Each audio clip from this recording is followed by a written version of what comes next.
Hello everyone and welcome to episode 2 of Eternal Darkness. I'm Goramoth. Okay, so last time we learned the fate of Pius, and we've got control of Alex again.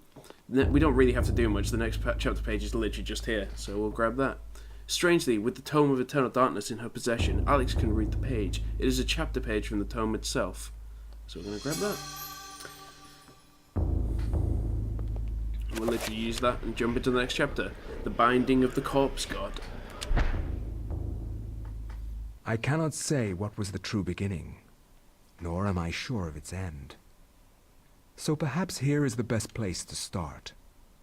I am reminded of ideas I first encountered in Sir James George Fraser's book, The Golden Bough, a study in magic and religion. We are overwhelmed by a very human need to weave a web of meaning where there may be none. Since time immemorial, ancient peoples have dressed up their lack of knowledge as gods and demons. I have discovered that sometimes the fates of gods and mortals intertwine, and legends are born.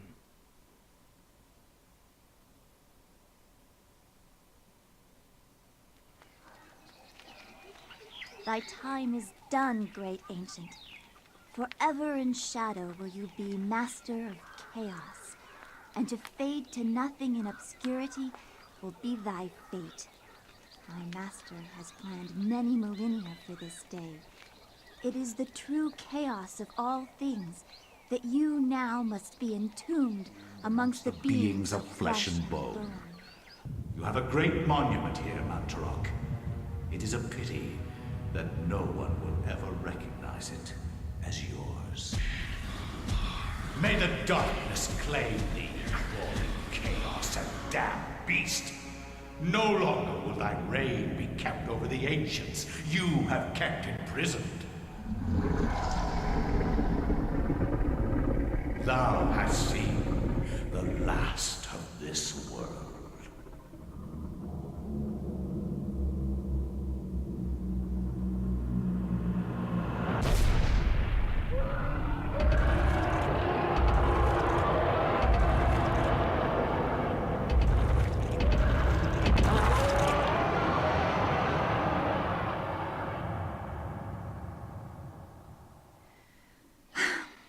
Not even these mythical fables can keep me amused. There has to be something to do around here.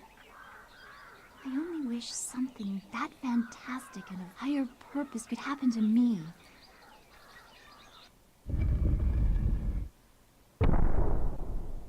Alright, so we have a new character. And again we have the we examine the floor here. We have the symbols in the order they were before. A triangular design is carved into the floor. The etched grooves are filled with coloured sand. These symbols appear to be related to each other, with one having precedence over the other. Over another, rather. So yeah, more important info there. A statue of a goddess, delicately sculpted from sandstone. It casts an alert eye over everyone who enters the temple. There is a strange necklace about its neck. Should Elia take the necklace from the statue? Right, so this necklace is pretty useful. It lets you cast a heal. So I have a self-heal now. Yeah, the necklace can be used to heal Elia. So that's pretty useful. Unfortunately, it does close off that section of the temple. So we need to go and find a way to get that reopened.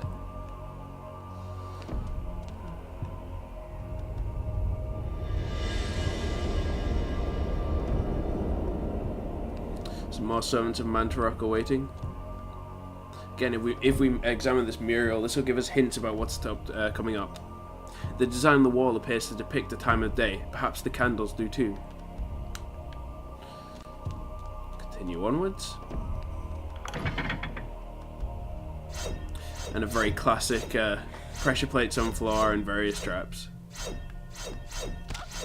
And I'm terrible and get hit. Whoopsie. There we go. Just taking a quick look around.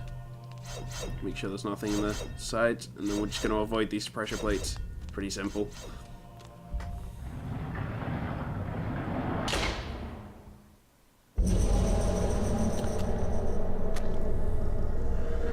and he does not look friendly. So here's what we learn about sanity. When located by creatures, a sanity loss occurs, causing a decrease in the level of the sanity meter and the character to pulse green. Beware, sanity loss affects perception and eventually health.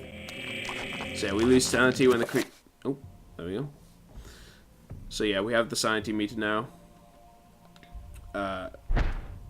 When the creature looks at us, we take sanity damage, as has happened, but you only take it once for each creature. So I can just kite this guy around and nothing's going to happen. So, I'm just going to take him down. Incidentally, this is a creature that is aligned to Chattur'gha. You can tell because he's red, which means that he is a lot tougher than the Mantruck zombies, as you can see, because Chattur'gha is very strength orientated. He values like war and fighting. And as the prompt just told me there, if I perform the finishing move, I recover sanity. And there we go, sanity goes back up. So for the most part, if you keep killing creatures and make sure you finish them before the bodies disappear, you can keep your sanity fairly high. So let's examine this mural. The design on the wall appears to depict a time of day, perhaps the candles do too, once again. So we're just going to extinguish the candles to line up with the sun. It's pretty straightforward.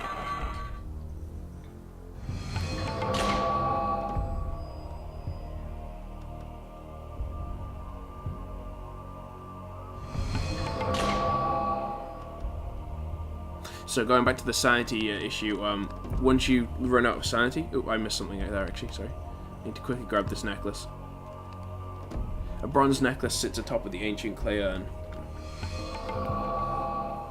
So yeah, once you run out of sanity, if you then take more sanity damage, it comes out of your health instead. So yeah, going insane, that's not the only effect. You can actually go insane, have various effects start happening to you. It's pretty trippy. They will happen in this game. It's basically impossible to avoid. I'm going to get some insane effects.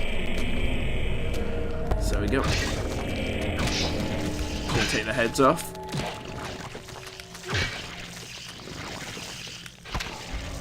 Just gonna kill them one by one. Well, one of the other guy just helped me out, finished him off for me. So it's worth noting actually that you own the creature's eyes glowing green when they take your sanity is kind of a hint. You only actually lose sanity if they make eye contact with you. If you can somehow actually take their heads off before they make eye contact with you, you won't actually lose any sanity. It's pretty useful. It can be tricky to do though, of course. So yeah, we're gonna use the bronze necklace we just found to replace the healing one. That lets us into the other half of the temple.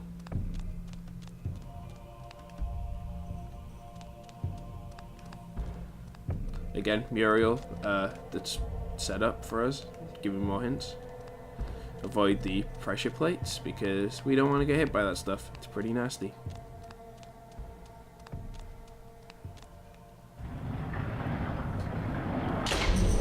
Alright, we have another zombie, I guess you'd call it. This one is aligned with, oops. Take this guy down. So yeah, he's a lot weaker than the Chattur'gha zombie.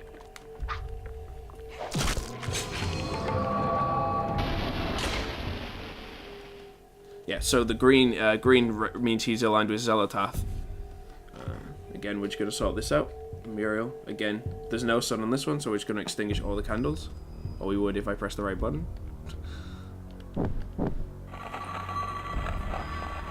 So you can see that from those two we fought, that we can tell that the creatures aligned to different things actually have different properties. What's interesting to note about the Xel'lotath zombie is even when we took his head off, there was still a shape of a head there. So they are actually exempt from the if they can't make eye contact thing, because even if you take the head off, they've still got a spiritual head there. And that's representative of the fact that Xel'lotath's main strength is sanity. Continue on. Now I believe if I go through here, this should take me back to the room. Yeah, this is the first room where the Chattur'gha zombies was.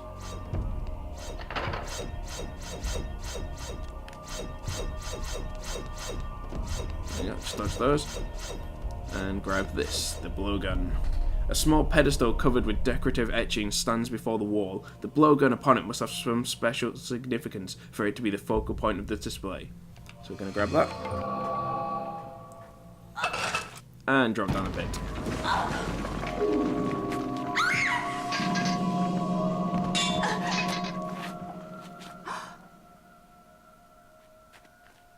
A secret passage in the temple. And finally, we have the last type of zombies. These ones are bound to Ulioth. They're actually kind of a pain in the ass, to be honest. They're my least favorite. All the zombies have like different special properties that we'll see later on. They'll get it demonstrated.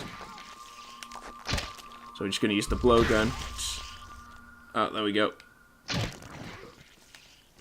So this is the special property of these guys. They explode. And it's kind of a pain. So, funny story. When I was doing my practice run of this level, I accidentally shot the guard instead of the zombie. That caused the rest of the level to kind of be a nightmare because if you shoot an innocent person, you take sanity damage. And I lost a lot of sanity from that because he kept getting damaged by the poison from the blowgun. So we're going to grab our shattered broken sword. Yes, a shattered broken sword. Because, you know, one description isn't enough. The god is grateful for Elias saving his life. In return, he offers to repair Elias' broken weapons as a gesture of thanks. So yes.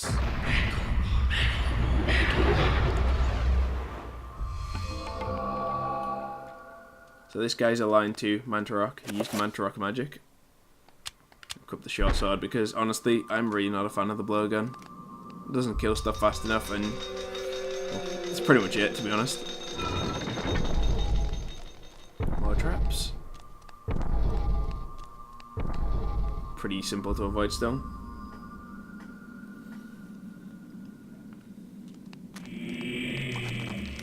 Let's take down these servants of Mantruck.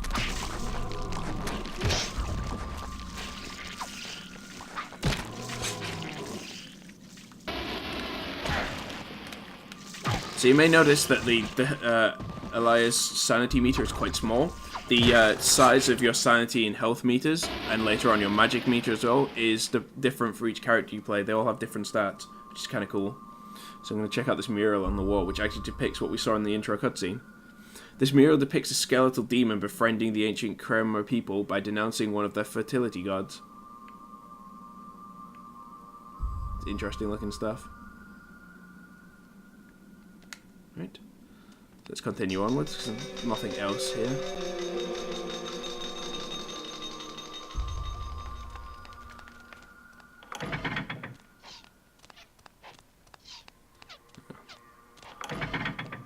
Get more traps.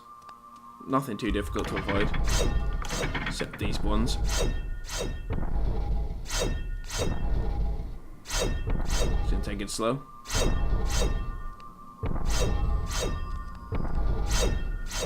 I could have got through that a lot quicker, but I decided to take it slow. Make sure I didn't get hit. Okay, so this is kind of cool. So the zombies immediately attack each other. And you see that the green guy, aka Zalatath's alignment, takes down the blue ones, aka Ulioth.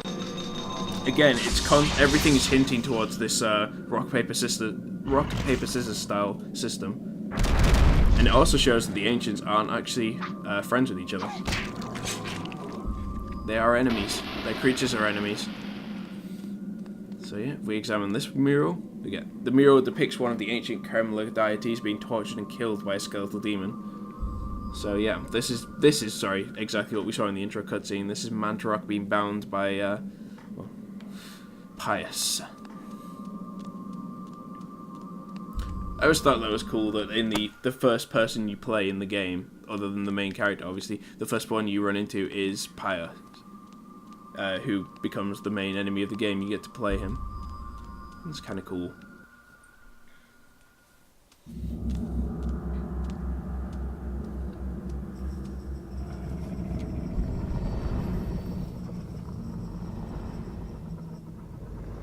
Stop. Don't go near it.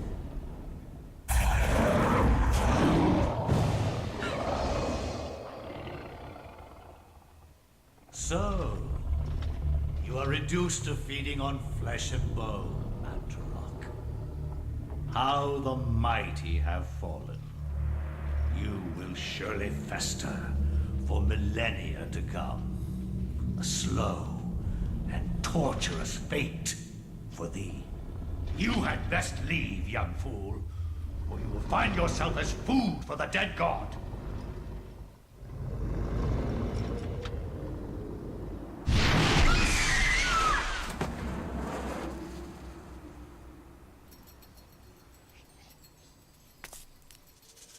You are one of the chosen many.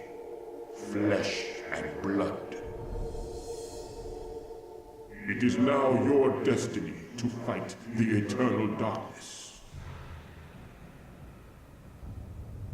I give you a gift in return for an obligation. The gift is your life, sweet dancer.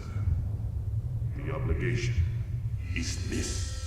You hold one of Mantruck's hearts, the essence of the corpse god.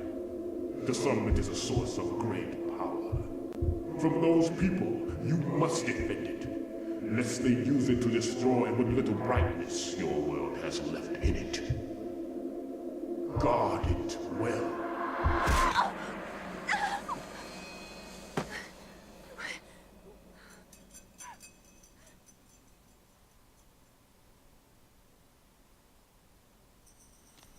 Alright, so that was rather interesting. We have been given one of the hearts of Mantruck, which is an artifact that the significance of which we'll see as the game progresses further. I always assumed like that was like the avatar of Mantruck or something, the guy we talked to. Hell no, it may just be a hallucination, who knows in this game. So we're going to take the metal staff. And then we got to backtrack a little bit. It's kind of one of the, I won't say key points in this game, but they do it a lot where you got to grab an item, then bring it back to an area you've been into. Oh, new enemies.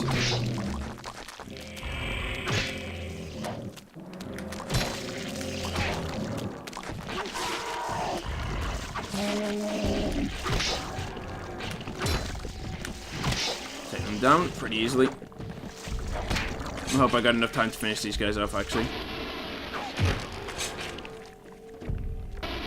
Yeah, cool. Got all 3 finishes off.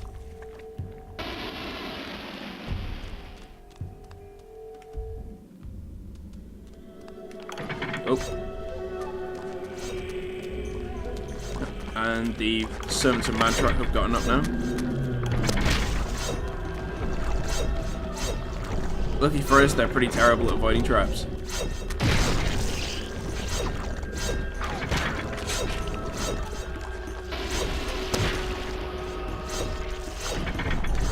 Yep, this guy got caught in the wall.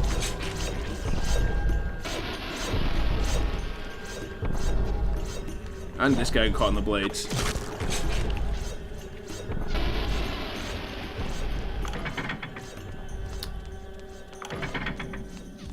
Let's keep running. Is it this room? No, it's the next room.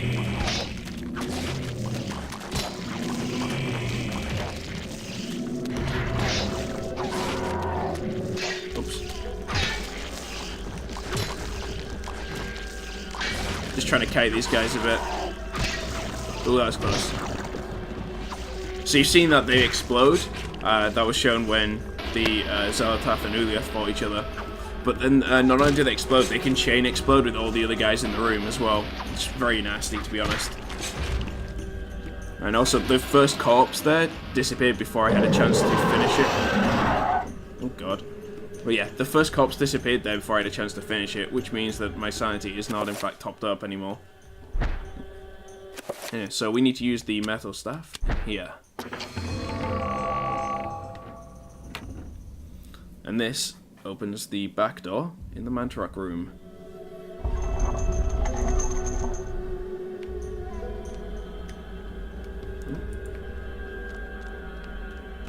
Sorry, that had a little bit of controller issues.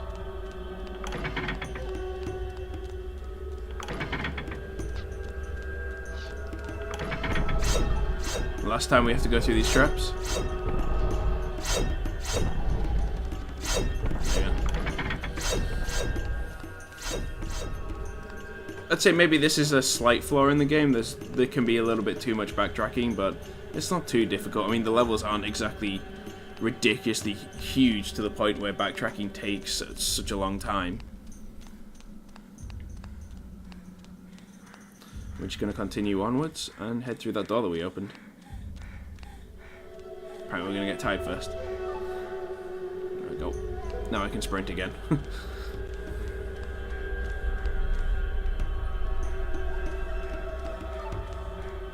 Head into here.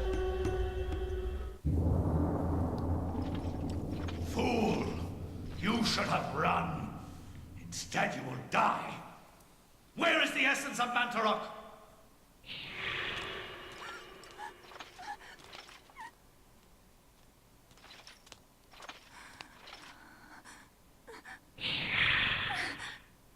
Where is it? I will not ask again, child. Very well, then. You will succumb to the horrors of oblivion.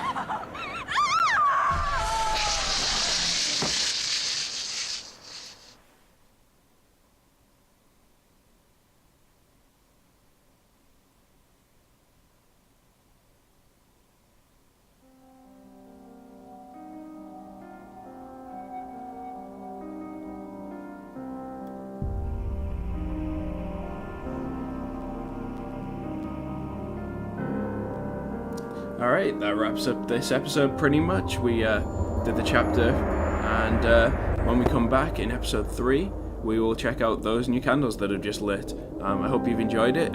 If you enjoyed it, please like, favorite, subscribe, any of that. It really helps. And I'll catch you guys next time.